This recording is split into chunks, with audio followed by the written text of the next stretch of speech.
Hi, I'm Jennifer Janisch, owner of Adored Salon and Adored Signature Hand-Tied Hair Extensions. I'm obsessed with curly hair. I cut it, style it, and extend it, and this podcast is all about my curly girl obsessions that stretch far beyond just curly hair. Hey, it's me, Jennifer, from the Curly Girls Obsessions podcast. And I am the owner of Adored Salon and Adored Signature Hand-Tied Hair Extensions. And I am a stylist behind the chair in my salon, working on clients. I love to do that. And I'm super excited that you're here. I'm grateful for all the listeners, the subscribers, the reviews, the ratings. It's been so exciting for me to do this. I've been wanting to do this podcast for a while, and it's great to see it be successful. And today, this podcast is going to cover questions from our previous podcast, namely the biggest question yet, which is, how did you become a six-figure stylist behind the chair? So in the first episode, I give like an overview of my life and how I wanted to be a hairstylist and why I worked so hard and what got me there and what my background was early on in life, which I feel like created a lot of that. And the second episode was me and Jackie, who is a stylist here at Adored Salon. The third episode was called The Hustle Hard Mentality. And that just was my work ethic and what I believe you need to do to be successful in life at anything that you do. Of course, I do discuss salon life a lot in that one, but it also just talks about, you know, every new thing you do in life and how hard you have to work at it to make it awesome in order to be awesome. Then the fourth episode was me and Chloe together. She is another stylist on my team here at Adored. We work side by side every day and just enjoy the time together, bounce ideas off of each other. As you can see in the podcast, we laugh a lot, we have fun together. So the main question that I have gotten in the podcast topics questions is, how did you make six figures behind the chair as a stylist? This is one of those things that right now in our industry, there is so much conversation over. There's a lot of conversation, as I stated in the Hustle Hard podcast, about working 3 days a week, having work-life balance,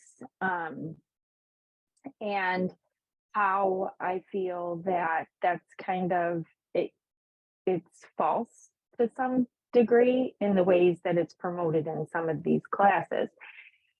How I feel about anything that I do in my life is that you have to work really hard to make it awesome in the beginning, and you have to really put in your time, your effort.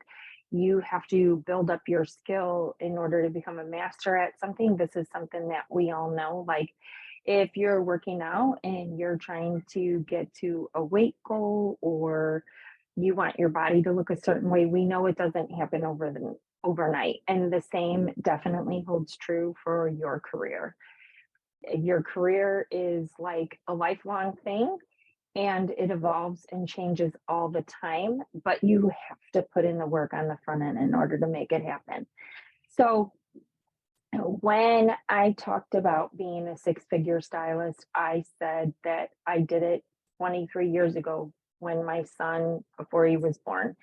And at that point, I had been working as a stylist in the salon for 9 years.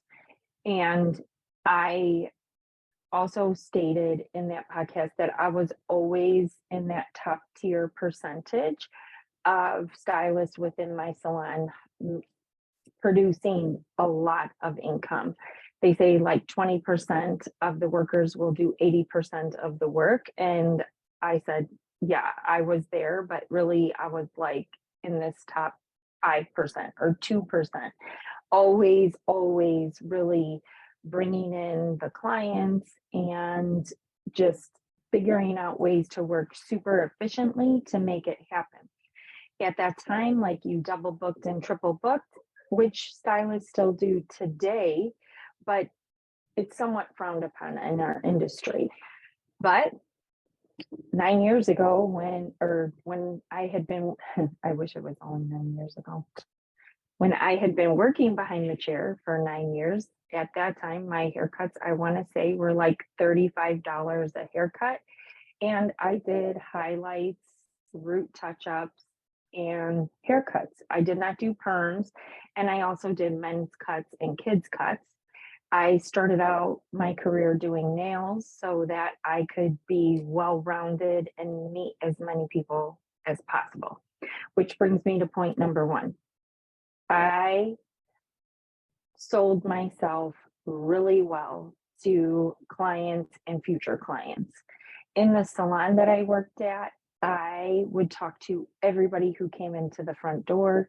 I would ask them if they wanted something to drink. If I didn't have a client, I made it a point to be out on the salon floor conversing with everybody else's clients in the event that that stylist would get sick and that client would need someone to see on that particular day, or if their stylist was booked and I had an opening, I would be able to take them and they would be comfortable seeing me because they knew who I was and they were already comfortable talking to me. Like that was key number one, selling myself. I believe that you sell yourself all day long, every day. People say, "Oh, I don't like to be too salesy. I don't want to sound salesy." Guess what? No matter what you do, you are in the business of sales because you have to sell yourself. You have to sell yourself, obviously, in a job interview. You have to sell yourself when you're working with your coworkers. Like, in order to get respect from your coworkers, you got to be a good person. You got to be working just as hard as your coworkers are in order to build that respect. So, guess what? You're selling yourself then. If you're a mom, and you're entering the mommy play group with the kids, like you are doing that so that you can have relationships outside of your house with other people with common interests as you. You sell yourself to those friends in that play group. You sell yourself to your best friend on the playground when you're in second grade. Like it just never ends and it starts very early. So in order to sell yourself as a hairstylist, number one, your hair always has to be done. Number two, your makeup should be on. Number three, you should try to dress nice. And in the beginning stages of my career, obviously as a stylist, I did not have a ton of money. I just wore a lot of black, because I could make black pants and a crew neck look really nice. And that was where I started. And I remember like I would buy like 3 or 4 shirts that would go with my pants. And, you know, if you have black pants, like they look great all the time. And I made sure that I took my black pants to the cleaners so that they never faded and that they always looked nice. So that was how I got by with looking nice. And I would get like a couple pieces of jewelry that dressed up things. And so I looked expensive. So therefore, I must be working hard, right? At least trying to promote that aspect, but always back to that you're selling yourself no matter what you're doing. And just keeping that in mind. So then the next thing was getting clients. I could talk to everybody else's clients in the salon, but I had to get my own clients too. And like I said, at this time, we're going back when I really first started my career was 32 years ago. There was no cell phones, there was no social media, there was not even email. Like if we did a promotion, we hand wrote it out and mailed it to our clients. That sounds crazy, doesn't it? But that's what it was. Like that's what we did.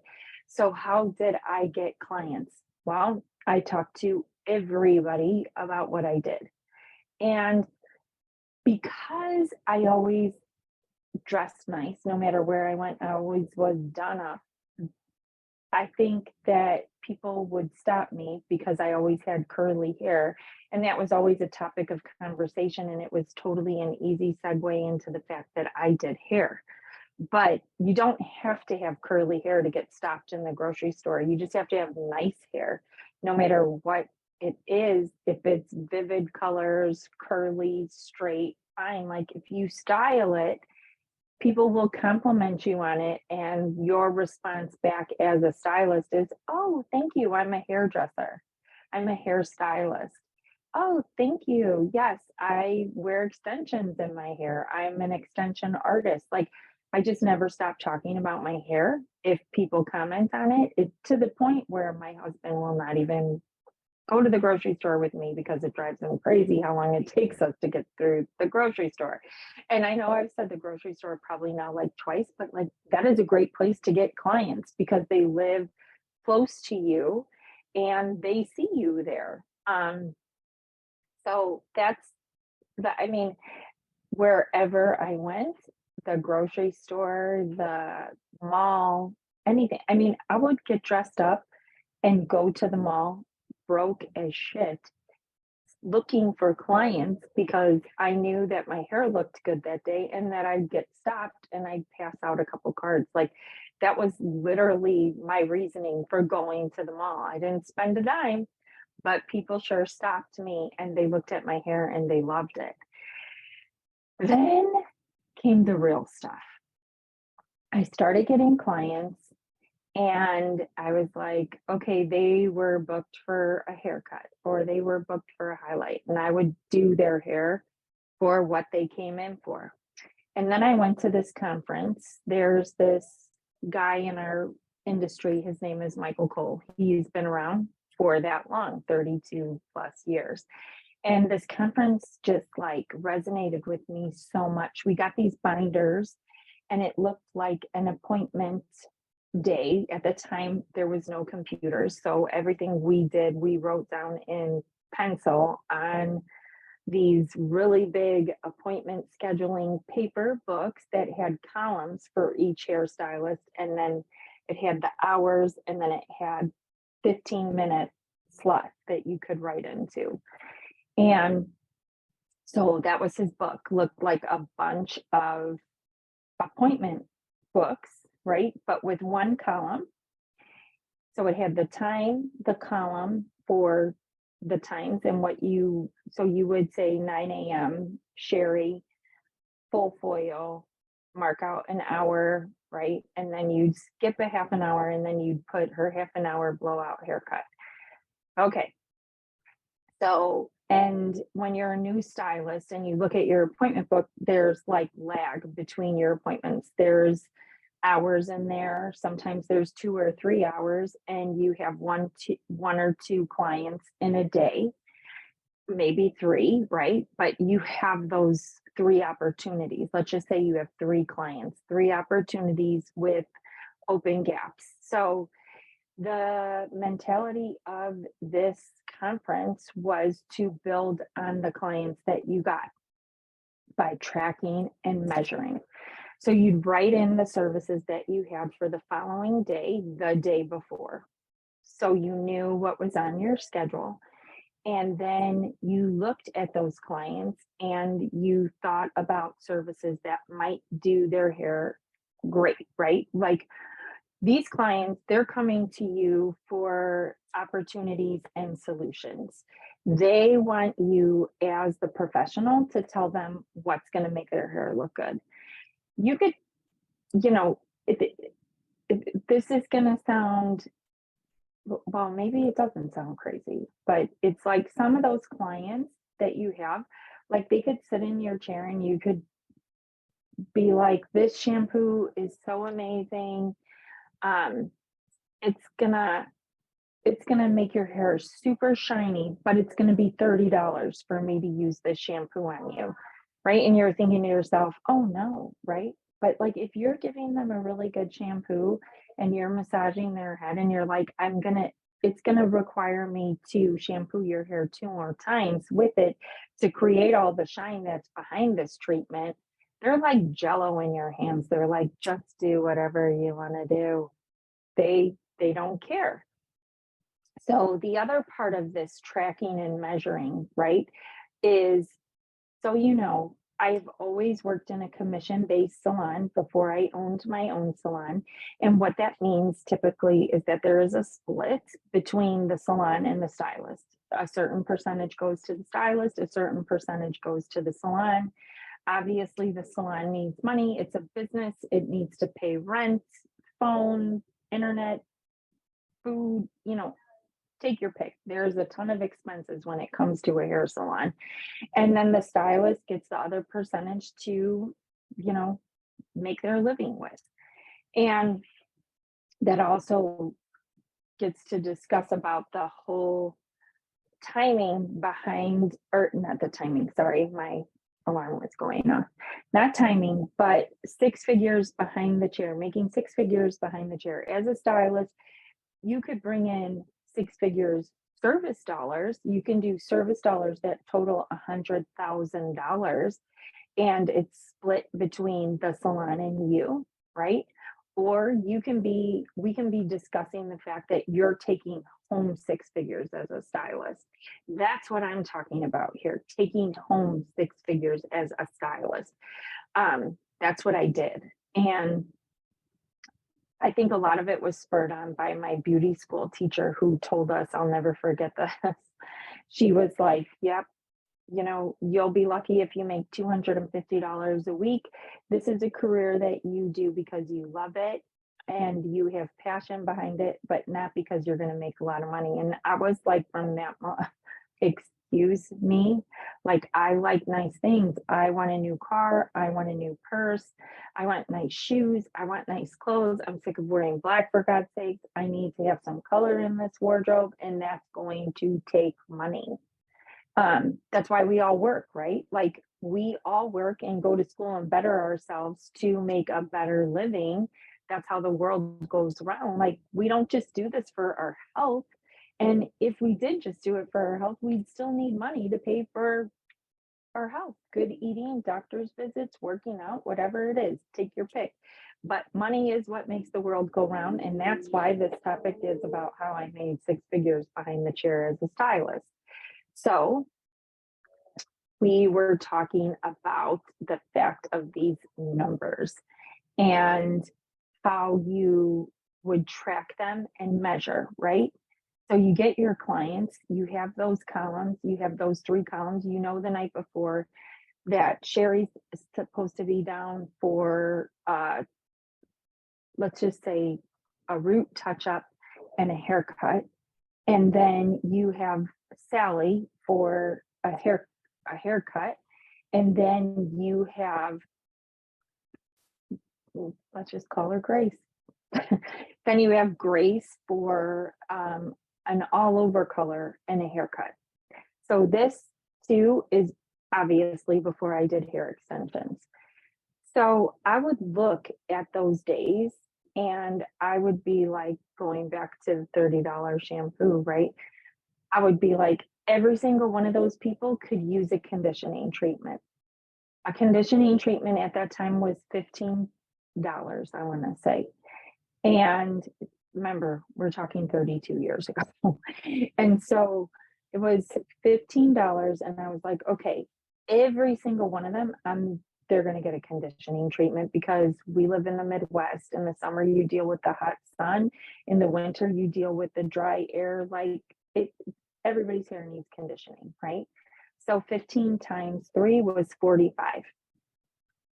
The all over color. How could we spice that up? Well, I think she's going to get highlights underneath that all over color. I'm gonna tell her that if we do this partial coil underneath, we're going to create some lightness and dimension throughout. That's going to make her hair look amazing. And then we're going to glaze it with her all over color, because then she's just going to see, it's still going to be deep, but she's going to see dimension, right? So all over color at the time was probably $30. So we're 45 plus an extra 30. So now we're at $75 more. And then the haircut, guess what? She's getting color today. She is going to get a hair color today. be it an all over permanent color or a toner to enhance. Maybe she has gray hair or something, or maybe we're going to put a few foils around the front of her face. I did amazing with a few foils, right? So 45, 30, so we're at $75. And if I talk her into some kind of color, we definitely can say probably in the vicinity of $30, maybe another 50. It just depends. So what did I say? 75, I should say 75 plus 50, that's 125, right? And if you did that 5 days a week, and your commission split was 50-50, if you increased your paycheck, what did I say? 125 times 5 would be 625, I think. You have your car payment in add-on services right there, right? From throughout the week, 32 years ago. 32 years ago, right? So that in our industry is called upselling. And it's not that you're taking advantage of anybody. Again, like I said, the client's coming to you for options and opportunities with their hair. They are looking for you to be the all-knowing, knowledgeable, end-all be-all hairstylist in order to create these looks and make their hair look amazing for them, right? So how did I achieve this then? Because obviously, if they're only booked for a certain service, you're going to have to talk and tell them about the services that you think are going to be needed and necessary for them. So, okay, Tuesday, I write down Wednesday's day. It's the 3 clients. I've already listed out exactly what I'm going to do. They're all going to get conditioning treatments. One is going to get a partial foil underneath her all over color. The other one, she's just going to get color, some form of it, doesn't know what it is yet, but she's going to get it. How do you achieve that, right? This holds true with extensions. Like if we take this forward to today, I just did it with my client, and this is exactly how I do it every time. Hey, Sally, how are you? I hope you're doing well. I'm so excited to see you today. And I genuinely am excited to see that client. I have so much to catch up with them on, so much to talk to them about because things are always changing, right? But first, we focus in on their hair. And I'm like, okay, so what are we doing today? And they always look at me with a puzzle, like, you know what's on the schedule, right? And I'm like, oh, I didn't look at my schedule yet today. Now, yes, am I fudging it? Sometimes. Actually, now I don't even look at it because I just know how this rolls in my life. And I know that my schedule is usually booked properly and whatever. But this was in the beginning of my career. Like I scrutinized that schedule. What are we doing today? Okay, well, I think I'm down for an all over color and a haircut. How's your hair feeling right now? Is it feeling dry? Like it is summer out there, it's sunny. You know, we've all been outside in the pool. My hair, it just feels like, gosh, I can't deep condition it enough. Oh yeah, I definitely need a deep conditioning today. Okay, perfect. We'll get that done. And I don't even remember what I said. She said she was down for. I'm down for so that's the deep conditioning conversation. Let's say she said, I'm down for the all over color and a haircut. Okay, so how are your ends feeling? Like we're going to color it today. Your ends are probably going to feel like they need more, but are they currently dry? Yes. Oh, yes. I need my hair conditioned. Okay. Well, we have 3 options for, conditioning. We have the Redken, blah, blah, blah. We have the Weedad deep treatment or the triple treat. And we also have the Isles deep conditioning mask. And the Redken one, I think it's $15. The Weedad one is $50. And the Isles one, that's $75. We're going with today's paid, right? Oh, hmm. Well, which one do you think is going to be best for my hair? Well, the Isles one is like the end all be all. It's the best, hands down. The Weed Out one is great with your curls. Like it's going to make them springy. It's going to give them a backbone. It is pretty unbelievable.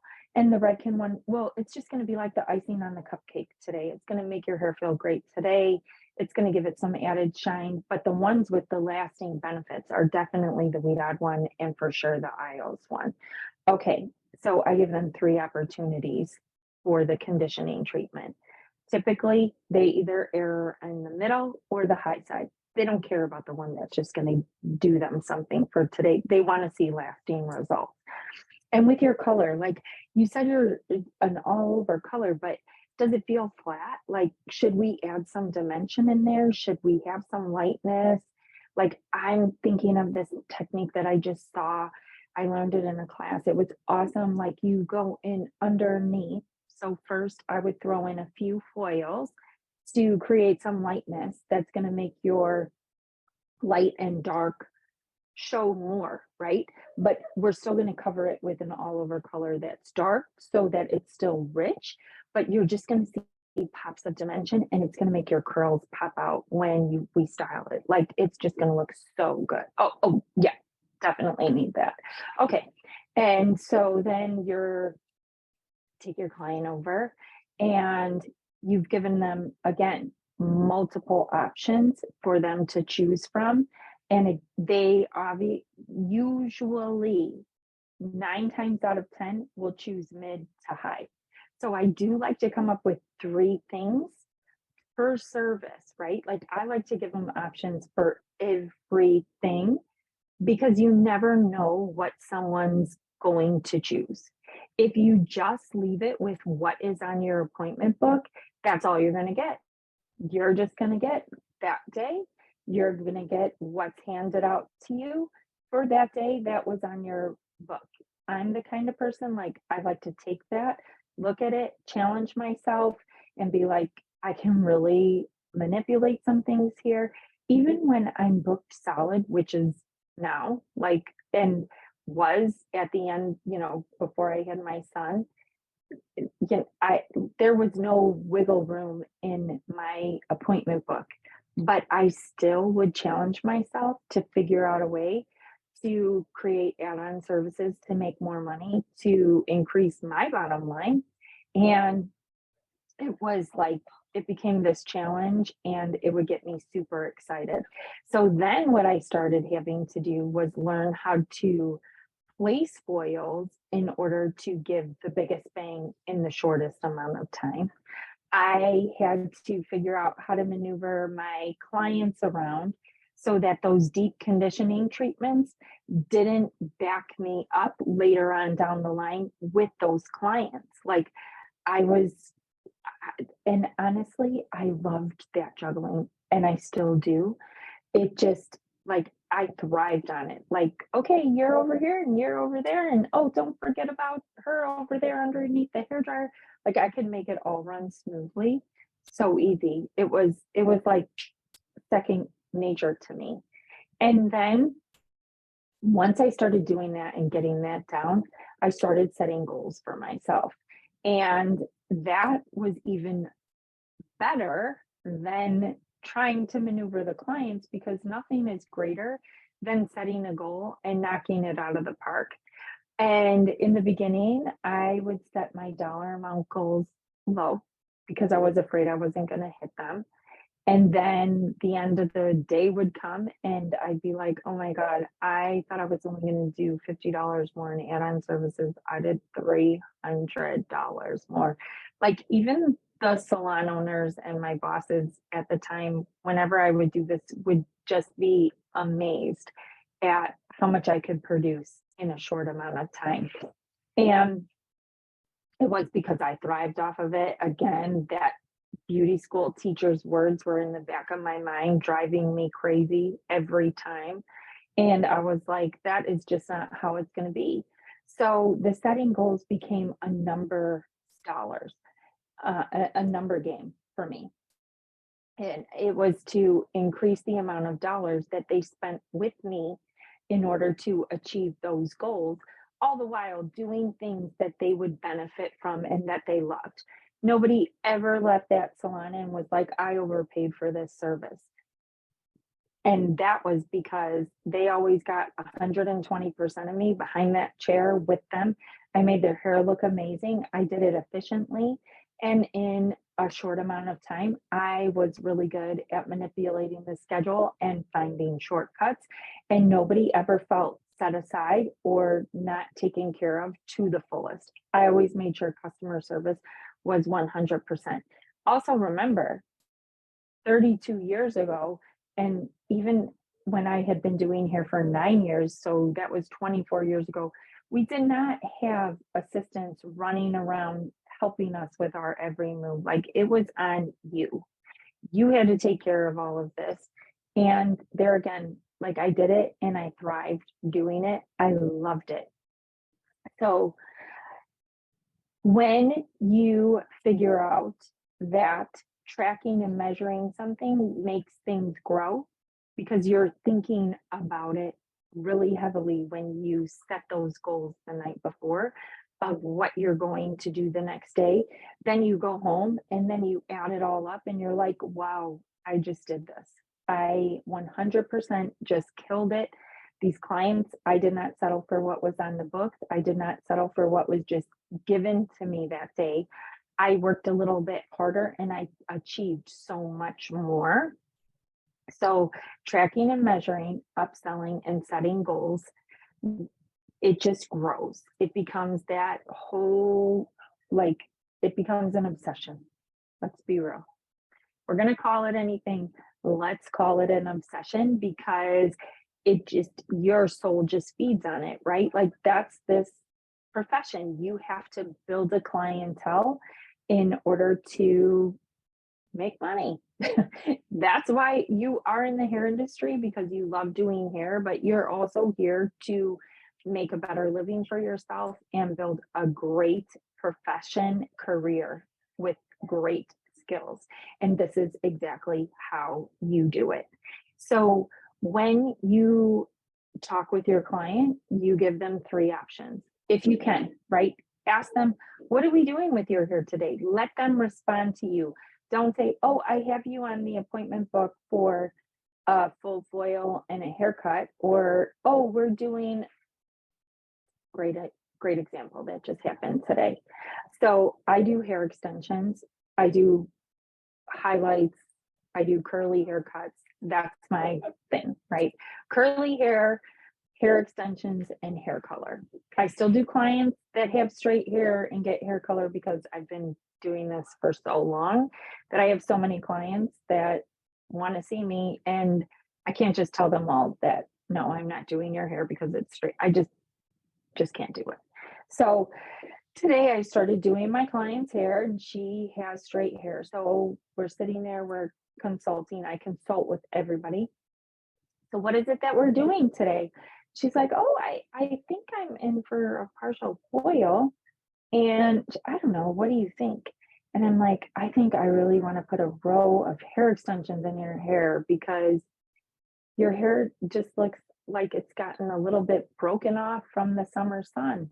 And you would be so addicted to them, because your hair is just going to look so amazing. Sorry, this alarm keeps going off and I'm not leaving this meeting to shut it off. Your hair would look so amazing with these extensions. You would be addicted to them, though. Let me just tell you that, because they are 100% so amazing. I would love to put them in your hair. And I knew that today she's not going to commit to that, right? Because saying that you're going to commit, well, sometimes it does happen. I mean, clients do go for it, but it's $1,250 for one row of hair extensions to create a volumizing, plus coloring the extensions. But I planted the seed for the next time. And here again, it's not that I'm trying to be super salesy. I'm looking at her hair. I know her whole life. I know what her hair used to look like. I know what it looks like now. And I know she would love the hair extensions. Hands down, she would love them. So I planted the seed for the future. I looked at her hair. She thought she was just getting a partial highlight. I'm like, you know, I don't think we need to do that today because your hair looks, you know, your highlights were so fresh. We just did them 8 weeks ago. Let's do a root touch up and a few face framing foils. And I'm gonna put some low lights in your hair. Okay, so she was in for just a partial foil and a root touch up. Let me just say this how it goes. A partial foil starts at $125. A root touch up is $75. Face framing foils is $50. Okay, so we're at the same. Then she's going to need a toner. She wasn't booked for that. That's another $50. Then she's going to need what was the other part of that? The deep conditioning treatment. She needed it. Her ends were fried. That was another $50. Like, so you see how little things just keep adding up. I mixed the color. I told her what I felt that we needed to do. And then the low lights, that's a partial foil. Like, are you kidding me? We just doubled and then some her color service. It's not going to take me any more time than it would have the partial foil because I would have had to do all those other things. And we just doubled it. And I mix the color, I come back, and she's like, so how much would those extensions cost me? And I started explaining how much the extensions are, what has to be done, what the maintenance is. And she's like, I think I'm gonna get those at Christmas break when I'm out of, she's a teacher. I'm gonna get those at Christmas break. And I'm like, oh, that's so funny because my client that was before you, she's also a fourth grade teacher, and we just put in her row of extensions this morning. And she's like, oh, you're kidding me. And I'm like, nope. This client came to me when she was 50 and the previous one, and all she wanted was a ponytail. She's like, my whole life, I've never had a ponytail. I ride my bike. I can't put my hair in a ponytail. I just want a ponytail. That was 12 years ago. She still comes to me for hair extensions. So that person I saw this morning, that client, I did her hair in 2 hours this morning. She was a one row volumizing and she was $1,250 in 2 hours. Then my second client of the day was the one who was in for the partial foil and a blowout. She ended up getting a root touch up with low lights. That was the partial foil. Face framing, highlights, and then a conditioning treatment and a toner and a haircut because her ends did not look good. They needed to be trimmed when she was only in for a blowout. So like craziness. Like I worked for 5 hours today and my service total for the day, I want to say was like $1,650 and 4 hours as a hairstylist. Granted, I've been doing hair for 32 years. That's a long time to have that, like in 4 hours, that was my day done. I love it. Easy, 2 clients. But you could see how those tools of keeping in mind how you're going to sell yourself, how you're going to talk to your clients, ask them what they're getting for the day and what they want out of their hair, because that gives you the opportunity to give them options. When you get to the options point, give them 3 options for everything that they want, right? Give them 3 price points for every service. And when I say 3 price points, it's 3 options. Okay, well, today we could do just your root touch up. We could do your root touch up and face framing highlights. Or we could do your root touch up with face framing highlights and low lights. And you could get a deep conditioning treatment to condition those ends. Oh, I need that. You're right. You do need that. That's how simple it is. And again, I have to say this because I know my clients are gonna listen to this. It's not that we're trying to be salesy. It's not that I'm trying to be money hungry or anything like that. It's this is a business and these are the things that work for you and they work for me. You came to me for a service, you wanted to know my opinion. I gave you opportunities with lots of options to make that happen. End of story. And that's how you have to treat every engagement in your life, right? Because every engagement is an opportunity. Every engagement on social media, an opportunity. So, regardless, social media, cell phone, email, whatever, the interaction in the salon between you and that client is the most important.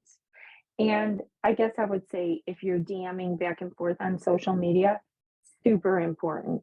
Something that I'm going to switch to is instead of typing out my DM on social media, I'm going to talk and I'm going to explain all of these things through a voice message because me typing it versus me talking it are two totally different things. And that's what you learn over time. Like FaceTime is amazing. And when I say FaceTime, like in person, talking face to face, they can see you're genuine. You are genuine. You know what's best for them. They're accepting of it. They're ready to spend the money with you. So then that brings to get more clients, right? Because you don't just want to have a day with 3 clients on your book or 2 clients. Well, I guess if you're 2 clients like today in 4 hours, this craziness, right? Like you're making, if you're it's 1675 $835 is your take home on that behind the chair in 4 hours plus your tips. It's not too shabby. um so anyways, you need to get more clients. So how do you get more clients? Well, the best way to get more clients is to have a raving fan. What I mean by a raving fan is you know those clients that love you and will go to the ends of the earth for you. You have to create referral packages for them. You have to ask them to tag you in their social media because now that's a thing. When I started again, I tell you there was no social media, there was no emails, there was no cell phones. Like you had to actually meet your friends in person to talk about your favorite hairstylist, right? Which probably was better and probably was how I got a lot of clients because not only did they talk about it, but the client saw it, right? And I would let them leave with my card, lots of cards to give out to people because they were at the grocery store shopping, they were at the mall shopping, they went out, so it was like that's how I got new clients. But the whole situation that I just described to you with the 3 clients on the appointment book at the start of the day, me analyzing it the night before, figuring out where add-on services could go, setting goals, it is so much easier to keep the client that is in your chair happy than it is to get another client. It is easier to get the client that is in your chair to spend more money with you than it is to get another client. It's just human nature, right? Like you've already built up the trust. They see you as the expert. They are like, every time I leave Jennifer's hair, or Jennifer's salon, I love my hair. I can't stop staring in the mirror. I'm constantly looking at it. People are asking me about my hair. Today, my last client, she's like, gosh, I don't have plans for tonight, but I think I'm going to go out and eat dinner by myself because my husband's at a golf tournament. She's like, my hair just looks way too good to go home and just sit at home. And that just speaks volumes because one, we all know how hard it can be to go to a restaurant and sit by yourself and eat dinner. The confidence that was in her from me doing her hair and making her hair look amazing speaks volumes walking out the door, right? Like nobody's going to stop her. Nobody's going to put her in a bad mood. And she's going to get what she wants and at that meal. And people are probably going to ask her where she got her hair done because it looks so good. Even better when she gets that one row of extensions with me. It is so much easier to get a higher ticket from the client that already trusts you than trying to get a new client with a higher ticket than the clients you already have. So always keep that in mind, is that the people that sit in your chair that come to you time and time again, it is easier to give them options and opportunities than it is a new person that you have to build trust with. But we are always looking for new clients. So again, selling yourself, talking yourself up, social media, the grocery store, the mall. You can go back to those old school days, walking around with your hair looking amazing, people stopping you. Immediately, you tell them that you do hair if they compliment your hair. That's just how it goes. I put on my social media the other day. This was really kind of crazy. I was in the Target parking lot with my daughter. We were getting her school supplies. It was like, noon. And we're loading the supplies in the car, and this car comes flying out of nowhere. Mind you, that morning I had worked out. I did not have time to shower. I was like just going with it. There was no makeup on my face. My hair was big and full. And she I said on social media, I think she would have taken out the cart and anyone in her way to get to me. She pulls up next to me. Oh my gosh, who does your hair? Your hair looks so amazing. I saw you coming out of the store, and I was like, I have to stop that girl, because her hair, it just looks amazing. It's so gorgeous. I said, oh, I'm a hairstylist. I own Adored Salon in Lombard. She's like, you do? Oh my gosh, where is it? And I tell her, I'm like, well, do you have your phone? Let me help you pull that up. And so we get to the website, and I said, you can book an appointment online. And she's like, I just want my hair to look like your hair. And I'm like, well, let's start with the curly cut. You have curly hair. Let me teach you how to embrace your curls and make your hair look amazing, because it's gorgeous. You just need more movement on the top to get it full. I want my hair to look like yours. Like, I saw you from the store walking out, and I want my hair to look like yours. I'm like, okay, well, let's set up a consultation and we can talk, but I know you're going to love this curly haircut. So, and she's like, well, do you just do the curly haircut? I said, well, I do just the curly haircut. I do the curly haircut and style, and I also do a deep treatment curly cut and curly style. And that is honestly the best, because we all know that curls always need moisture and protein. The deep treatment takes your hair from feeling like a spiraled ribbon to a spiraled pipe cleaner. It gives it a backbone and a ton of strength. And then the cut is amazing. The cut creates movement throughout, and the curls just fall into place. And then we do the curl perfecting technique, which allows the curls to fall into each other versus stacking out like a puzzle. It's amazing, like the whole experience. And then I style your hair. You leave the salon, you know exactly how to style your hair. You don't walk out with wet hair. You walk out with full, separated, and defined curls. I think she almost could have signed up for 3 deep treatment, cut, and style with the way that I was talking to her. It was like just like liquid gold coming out of my mouth, right? There was nothing that I could say that would be wrong. For God's sakes, she was like speeding through the parking lot to get to me and wanted to know everything that I did for her hair, that I could do for her hair, when she realized that I was a hairstylist. I mean, ultimately, she just wanted to know who did my hair. And then when she found out that I was the hairstylist, she was just like, oh, glitter and gold jumping off her head, right? That's how you get more clients.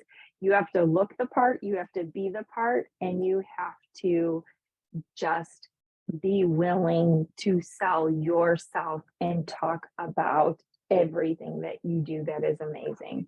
That is how you build a clientele. That is how you gain friends. Like that's just how it rolls. So you want to talk to everybody about what you do, And you want to remember that your current clients are the best clients to build from word of mouth, and they're going to spend more money with you over time because you have built out their trust. So you got to have a product that's so good that you're creating raving fans. And that is exactly what I said about my client today, going out to dinner and loving her hair. That was the client well, she's not my client. Well, she probably is my client. She probably did book online, but the person in the Target parking lot that would have taken out carts and people to get to me because she couldn't get enough of my hair. And I said that you always got to go out looking your best. And I just told you that I had not had makeup on and my hair was big and full, but I may not have had makeup on. I had sunglasses on and my hair still looked amazing walking through that parking lot. That's what I got from her, right? Like, and that was me being out and about with this hair that's curly and big. And even the night before, I was out with my other daughter getting supplies at a different Target.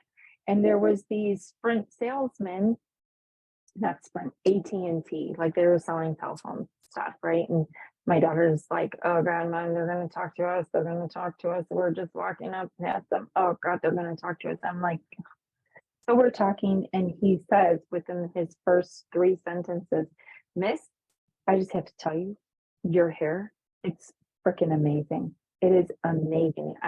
Oh my God, like I've never seen hair like yours. And I'm like, oh, thank you. And he's like, it's so gorgeous. Like, how much time does that take you? And my daughter's like, she's a hairstylist. She owns a hair salon. Those are hair extensions. We, and like I, I don't even think that it mattered. He just was so like enamored with the way that my hair looked that he couldn't believe it. And that is what made him approach me to talk about this cell phone thing. Like, so there again, like always looking your best and being out and about selling yourself. Always remember you are selling yourself.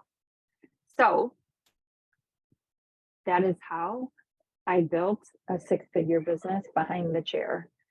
And not only did I do 6 figures behind the chair, but I took home 6 figures. And when you're a stylist, there's a lot of things that factor into that paycheck. Okay, so you got your service dollars behind the chair, right? You have tips. Again, that's all considered income, revenue, right? And then when you sell products to your clients, typically if you work in a salon, you get a percentage of that. You just used some amazing products on your client's hair.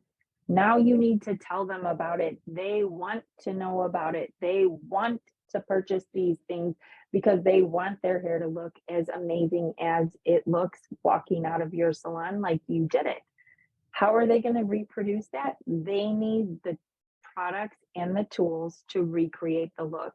So if you don't tell them about the products that you use, you're doing yourself a disservice because now they got to go look somewhere else and they're going to Google it and they're going to buy it online. Or they'll find another hairdresser who's going to take the time to tell them how they styled their hair and what they used. Super important. That's also part of your income. So not only did I kill it in service dollars behind the chair, but I killed it with my personality. If you're a nice person and you're genuine and you're giving them everything that they want, you're gonna get a better tip than if you're quiet, mute, and you don't talk and you don't tell them about the opportunities and the options available to them. Do you see how everything just one hand washes the other here? And the same with the products. If you're going to make income on the products, kill it, sell the products, teach them about the products. They need to know about these things. It's imperative to recreate what you just did.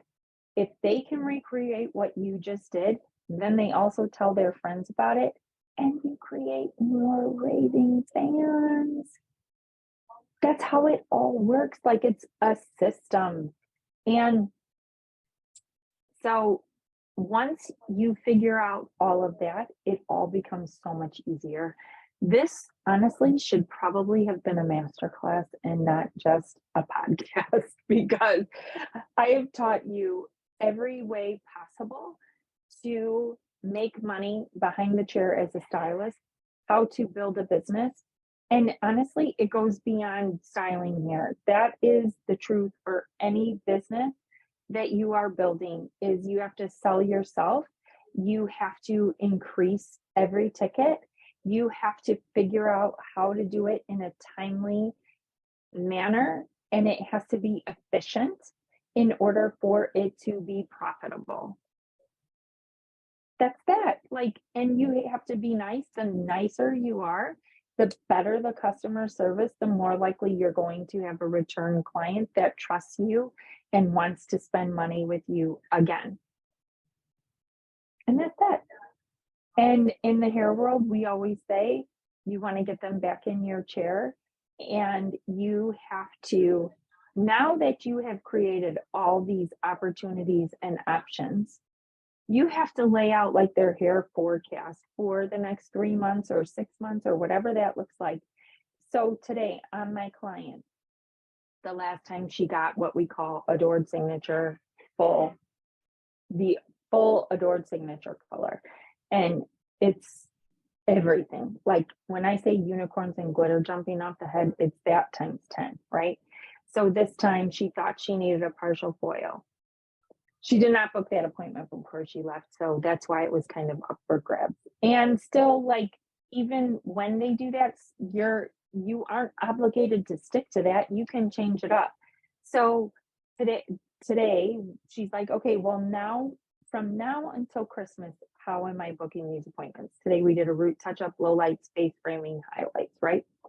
I said, okay, next time you are gonna need a partial foil and your ends probably lightened. We call this in the Adored Signature partial with a touch-up. So she's gonna need lightness at the root, these ends lightened out. And then the time after that, you're going to need what we did today, a root touch-up, some low lights, face framing, highlights.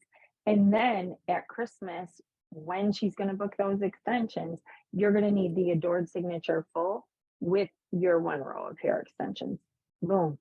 I just laid out the next 6 months of her, not even 4 months. I think she comes in like every 5 or 6 weeks or whatever.